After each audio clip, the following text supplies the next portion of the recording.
दोस्तों, Manu short and classes में आपका हार्दिक स्वागत है। दोस्तों, आउटलाइन व पीडीएफ के लिए आप हमारे टेलीग्राम चैनल को ज्वाइन करें। डिक्टेशन स्टार्ट होगी 100 शब्द प्रति मिनट ठीक 3 सेकंड बाद। स्टार्ट।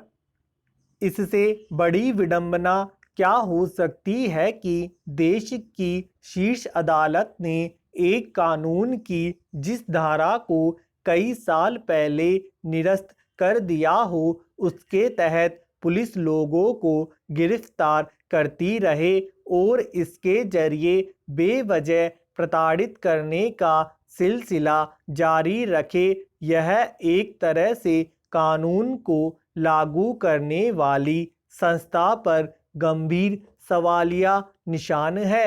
शायद इसीलिए अदालत ने साफ लहजे में कहा कि जो हो रहा है कि वह काफ़ी भयानक, चिंताजनक और चौंकाने वाला है।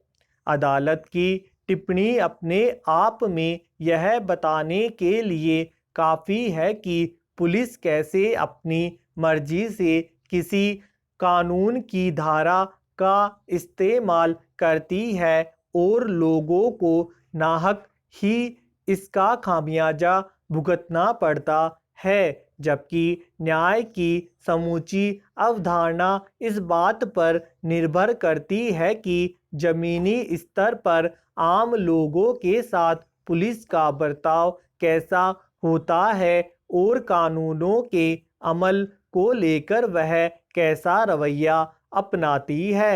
यह खुद पुलिस महकमे के लिए चिंता की बात होनी चाहिए कि जिस कानून पर सुप्रीम कोर्ट रोक लगा चुका है, उसका इस्तेमाल वह धड़ल्ले से करती रही और आज इस मसले पर वह कटघरे में खड़ी है।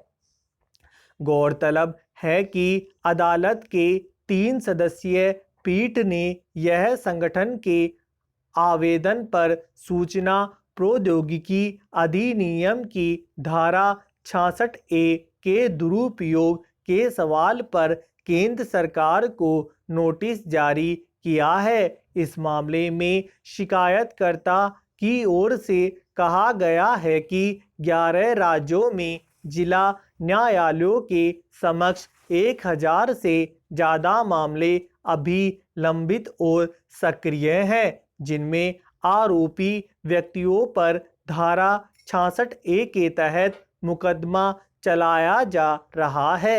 सवाल है कि जब सुप्रीम कोर्ट ने 24 मार्च 2015 में ही श्रेया सिंगल मामले में इस धारा को निरस्त कर दिया था, उसके बाद भी इसके तहत निचली अदालतों में मुकदमे किस आधार पर चल रहे हैं। जाहिर है पुलिस अपने स्तर पर इस धारा के तहत प्राथमिकी दर्ज करती रही। हालांकि केंद्र सरकार की ओर से यह कहा गया कि सुप्रीम कोर्ट ने प्रावधान को रद्द कर दिया है और अभी यह धारा बेयर एक्ट में मौजूद है, यानी जब पुलिस अधिकारी को मामला दर्ज करना होता है तो वह नीचे लिखी टिप्पणी को देखे बिना सिर्फ धारा देखता है। किसी कानून के तहत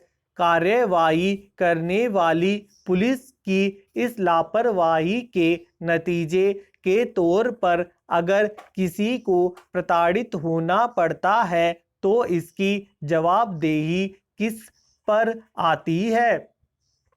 यह बेवजह नहीं है कि सुप्रीम कोर्ट ने इसे आश्चर्यजनक और भयानक माना है। यह जग जाहिर रहा है कि सूचना प्रौद्योगिकी अधिनियम की इस धारा का इस्तेमाल किस तरह अभिव्यक्ति की आज़ादी को बाधित करने के लिए किया गया। सोशल मीडिया या स्वतंत्र मंचों पर की गई टिप्पणियों को मनमाने तरीके से आपत्तिजनक की परिभाषा में डालकर लोगों को गिरफ्तार करना और प्रताड़ित करना एक चलन बनता जा रहा था। इस कानून के तहत इंटरनेट पर आपत्तिजनक टिप्पणियां करने के आरोप में किसी व्यक्ति को 3 वर्ष तक की जेल की सजा हो सकती है। ऐसे लगातार